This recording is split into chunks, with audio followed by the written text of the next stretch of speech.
أعوذ بالله من الشيطان الرجيم. بسم الله الرحمن الرحيم.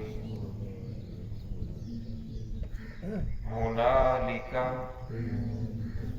دعا زكريا ربه قال رب هب لي من لدنك ذرية طيبة إنك سميع الدعاء. فنادته الملائكة وهو قائم يصلي في المحراب أن الله يبشرك بيحيى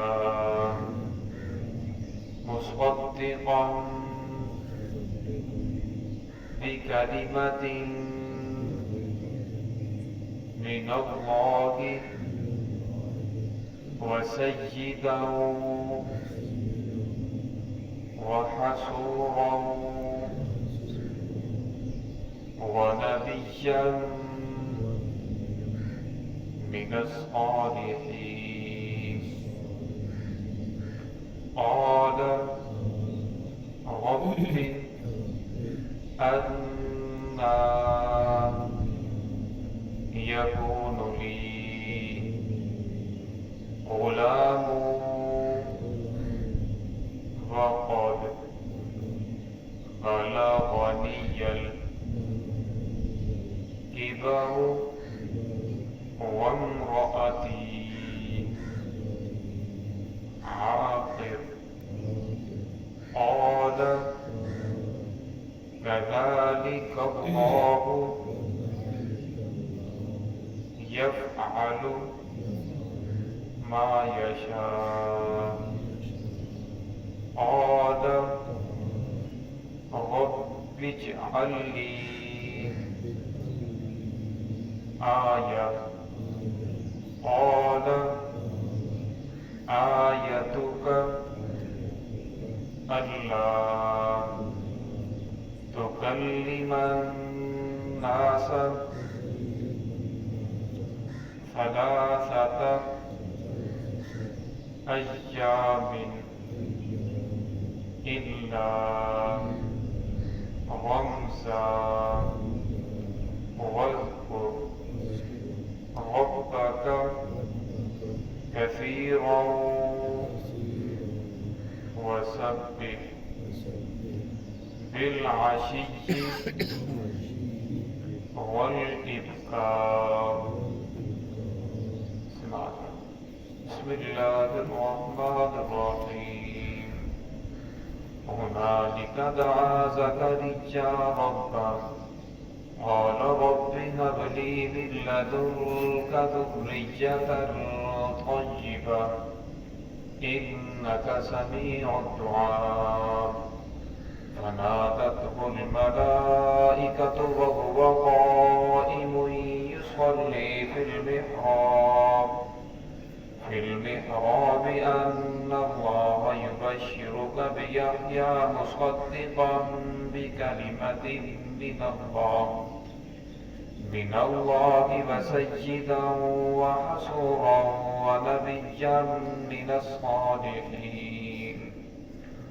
قال رب أنى يكون لي غلام وقد بلغني الكبر وامرأتي عاقر.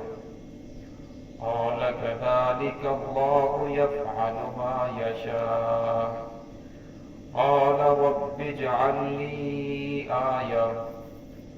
قال آيتك ألا تكلم الناس 3 أيام إلا رمزا واذكر ربك كثيرا وسبح بالعشي والإبكار هنالك دعا زكريا ربا، اور وہیں پکارا دعا کی زکریا علیہ السلام نے اپنے رب سے۔ قال رب ہب لی، کہا اے میرے رب مجھے عطا کر من لدنکا اپنے جانب سے ذریۃ طیبہ پاکیزہ اولاد، انک سمیع الدعاء بے شک آپ سننے والے ہیں دعاؤں کو۔ فنادته الملائکہ، پس پکارا فرشتے نے زکریا علیہ السلام کو، وہو قائم یصلی، اور وہ کھڑے نماز پڑھ رہے تھے، فی المحراب اپنے کمرے میں، ان اللہ یبشرک، بے شک اللہ رب العزت آپ کو خوشخبری دیتے ہیں، بیحییٰ یعنی یحییٰ علیہ السلام بیٹے کی، مصدقا بکلمۃ من اللہ، جو تصدیق کرے گا اللہ رب العزت کے کلمے کی، وسیدا وحصورا، اور سردار ہوگا، وحصورا، اور عورتوں سے دور رہنے والا ہوگا، ونبیا من الصالحین، اور نبی ہوں گے صالحین میں سے۔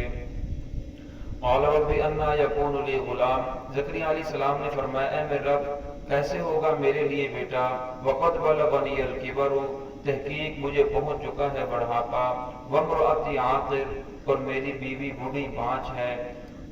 قال کذالک، تو اللہ رب نے فرمایا اسی طرح ہوگا، فرشتے نے فرمایا اسی طرح ہوگا، یفعل ما یشاء، جس طرح اللہ رب العزت چاہیں گے۔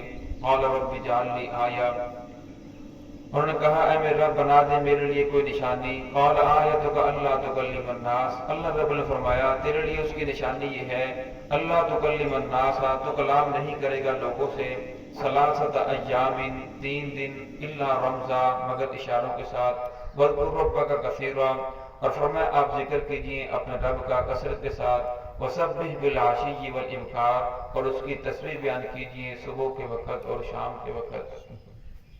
گزشتہ آیات میں حضرت مریم علیہ السلام کا تذکرہ چل رہا تھا کہ زکریا علیہ السلام جب ان کے کمرے کے اندر آتے تو بے موسم پھل دیکھتے، تو دیکھ کر انہوں نے کہا کہ یہ پھل کہاں سے ہے، تو کہتے وہ آگے سے کہتے وہ من عند اللہ، یہ اللہ رب العزت کی طرف سے ہے۔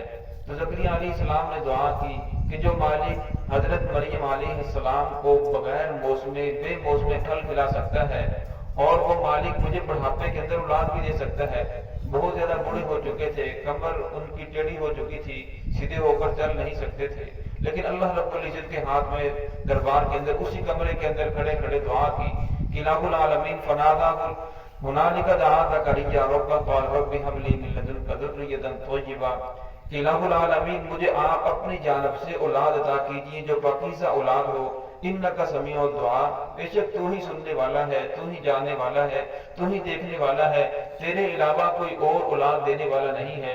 اللہ رب العزت قرآن پاک کے اندر دوسری جگہ ارشاد فرماتے ہیں یخلق ما یشاء، اللہ رب العزت پیدا فرماتے ہیں جو چاہتے ہیں، یہب لمن یشاء اناسا، جسے چاہتے ہیں بیٹیاں عطا فرماتے ہیں، ویہب لمن یشاء الذکور، اور جسے چاہتے ہیں بیٹے عطا فرماتے ہیں، او یزوجہم ذکرانا و اناسا، جسے چاہتے ہیں بیٹیاں اور بیٹے دونوں عطا فرماتے ہیں، وَيَجْعَلُ مَن يَشَاءُ عَقِيمًا، اور جسے چاہتے ہیں بانج بنا دیتے ہیں۔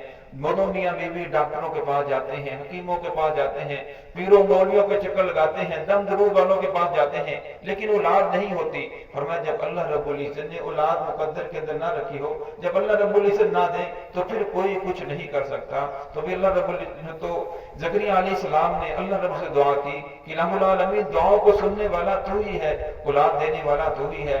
فنادته الملائکہ، تو اللہ رب العزت نے دعا کو قبول فرمایا، تو فرشتے نے ندا دی، وہو قائم یصلی فی المحراب، فرمایا زکریا علیہ السلام اسی کمرے کے اندر جہاں مریم علیہ السلام تھی وہاں نماز پڑھ رہے تھے، تو انہوں نے خوشخبری سنائی یحییٰ مصدقا بکلمۃ من اللہ، فرمایا اللہ رب العزت آپ کو خوشخبری دے رہے ہیں بیٹے کی جس کا نام یحییٰ ہوگا، مصدقا فرمایا تصدیق کرنے والا ہوگا، بکلمۃ من اللہ، اللہ رب العزت کے کلمے کی، کلمے سے مراد یہاں عیسیٰ علیہ السلام ہے۔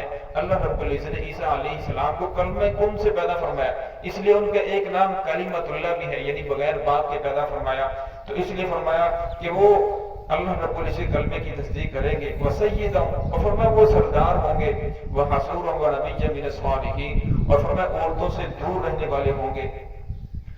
اب ایک چیز اللہ رب العزت نے انسان کے اندر رکھی ہے، طبیعت کے طور پر انسان کے اندر اللہ رب العزت نے خواہشات رکھی ہیں، اور خواہشات ہونے کے باوجود انسان کا اپنے آپ کو دور رکھنا یہ بہت بڑے کمال کی بات ہے۔ اللہ رب العزت نے انبیاء کرام کو اپنے جسم کے اوپر پورا کنٹرول دیا ہوتا ہے۔ حدیث پاک میں آتا ہے، فرمایا 4 چیزیں ہیں جو انبیاء کرام کی سنتوں میں سے ہیں، اور میں سے ایک چیز حیا ہے۔ فرمایا جو اللہ کا نبی ہوتا ہے وہ حیا والا ہوتا ہے، اور فرمایا دوسری چیز خوشبو، یہ ہر نبی کی سنت ہے، خوشبو کو ہر نبی نے پسند فرمایا، اور تیسری چیز مسواک ہے۔ آپ صلی اللہ علیہ وسلم نے فرمایا کہ جو نماز مسواک کر کے پڑھی جائے، اس نماز سے جو بغیر مسواک کے پڑھی جائے اس کا 70 گنا اجر بڑھ جاتا ہے، 70 درجے اس کا اجر بڑھ جاتا ہے۔ آپ صلی اللہ علیہ وسلم کی حدیث ہے، فرمایا جبرائیل علیہ السلام میرے پاس مسواک کا اتنا زیادہ حکم لے کر آئے تو میں نے اپنے مسوڑوں کو چھین لیا، اور فرمایا پھر پڑوسیوں کا اتنا زیادہ بار بار حکم لے کر آئے تو مجھے گمان ہونے لگا کہ شاید مرنے کے بعد پڑوسی کو وراثت میں سے بھی حصہ ملے گا۔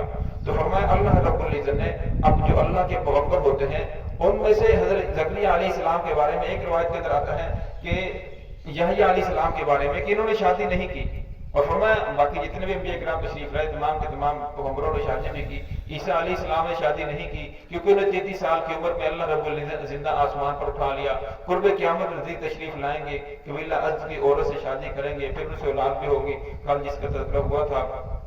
وہ نبی من الصالحین، وہ نبی ہوں گے صالحین میں سے۔ آپ صلی اللہ علیہ وسلم نے فرمایا یا معاشر الشباب، اے نوجوانوں کی جماعت تم شادی کرو۔ فرمایا جب تم شادی کرو گے تو تمہاری آنکھیں محفوظ رہیں گی، اور تمہاری جو شرمگاہ ہے وہ بھی حرام کاری سے محفوظ رہے گی۔ اس لیے فرمایا کہ اللہ رب العزت نے جس آدمی کو وسائل دیے ہوں اسے شادی کے اندر جلدی کرنی چاہیے۔ ہاں جس کے پاس وسائل نہیں ہے تو فرمایا وہ روزے رکھے، روزے رکھنے کی وجہ سے اللہ رب العزت اس کی جو خواہشات ہیں اس کے اندر کمی فرمائیں گے۔ اور پھر فرمایا کہ جس آدمی کے پاس اسباب ہونے کے باوجود پھر بھی وہ شادی نہ کرے تو وہ گنہگار ہے۔ وَنَبِيًّا مِنَ الصَّالِحِينَ قَالَ رَبِّ أَنَّىٰ يَكُونُ لِي غُلَامٌ، تو زکریا علیہ السلام نے فرمایا اے میرے رب کیسے ہوگا میرے لیے بیٹا، وَقَدْ بَلَغَنِيَ الْكِبَرُ، حالانکہ مجھے تو بڑھاپا پہنچ چکا ہے، میں بہت زیادہ بوڑھا ہو چکا ہوں، میری داڑھی اور سر کے بال سفید ہو چکے ہیں، وَامْرَأَتِي عَاقِرٌ، اور میری جو بیوی ہے وہ بھی بہت زیادہ بوڑھی ہو چکی ہے۔ قال كذلك الله يفعل ما يشاء، فرشتے نے فرمایا اسی طرح ہوگا جس طرح اللہ رب العزت نے حکم دیا ہے، اللہ کے لیے کچھ بھی مشکل نہیں ہے۔ قال رب اجعل لي آیہ، اور پھر اب انہیں اور زیادہ خواہشات بڑھی، اور زیادہ اس کی محبت بڑھی، تو کہنے لگے کہ الہ العالمین اس کی نشانی کیا ہے کہ جب میرے ہاں بیٹا پیدا ہوگا تو اس کی نشانی مجھے بتا دیجیے۔ تو اللہ رب نے فرمایا کہ جب آپ کی بیوی امید سے ہو جائے گی اس کی نشانی یہ ہے، قال رب اجعل لي آیہ قال آیتک الا تکلم الناس، آپ 3 دن لوگوں سے بات نہیں کر سکیں گے، آپ بات کرنا بھی چاہیں گے تو آپ کی زبان نہیں بولے گی، اور فرمایا الا رمزا، مگر آپ اشاروں کے ساتھ، اشارے کے ذریعے سے آپ لوگوں کو سمجھا سکیں گے۔ اور جب آپ کی یہ حالت پیدا ہو جائے کہ آپ سے بات نہ ہو سکے تو سمجھ لیں کہ اب اللہ رب العزت آپ کو بیٹا یحییٰ علیہ السلام عطا کرنے والے ہیں۔ وَاذْكُر رَّبَّكَ کثیر، تو اللہ نے فرمایا کہ آپ ذکر کیجیے اپنے رب کا کثرت کے ساتھ، وَسَبِّحْ بِالْعَشِيِّ وَالْإِبْكَارِ، شام کے وقت بھی اور صبح کے وقت بھی۔ حدیث پاک میں آتا ہے افضل الکلام سبحان اللہ و بحمدہ سبحان اللہ العظیم، انسان کو اس کو کثرت سے کرنا چاہیے۔ بخاری شریف کی آخری روایت ہے کلمتان خفیفتان علی اللسان ثقیلتان فی المیزان حبیبتان الی الرحمن، 2 کلمے ایسے ہیں جو زبان کے اوپر بہت زیادہ ہلکے ہیں، ترازو کے اندر بہت وزنی ہے، اور اللہ رب کو بہت زیادہ محبوب ہے، وہ سبحان اللہ و بحمدہ سبحان اللہ العظیم ہے۔ اس طرح ایک روایت کے اندر آتا ہے 4 کلمے بہت زیادہ افضل ہیں، سبحان اللہ، الحمدللہ، لا الہ الا اللہ، اللہ اکبر۔ انسان کو اسی کثرت سے پڑھنی چاہیے، اس کے لیے وضو کی ضرورت نہیں ہے، آپ بغیر وضو کے پڑھ سکتے ہیں، لیٹ کر پڑھ سکتے ہیں، کام کے اندر مصروف ہے تب بھی پڑھ سکتے ہیں، ورنہ ہر حالت کے اندر پڑھ سکتے ہیں۔ حتیٰ کہ عورتوں نے جن دنوں کے اندر نماز نہیں پڑھنی ہوتی تو وہ ان کلمات کو کثرت سے پڑھنا چاہیے تاکہ جو باقی کمی ہے وہ پوری ہو جائے۔ دعا ہے کہ اللہ رب العزت ہم سب کو دین کی صحیح سمجھ عطا فرمائے۔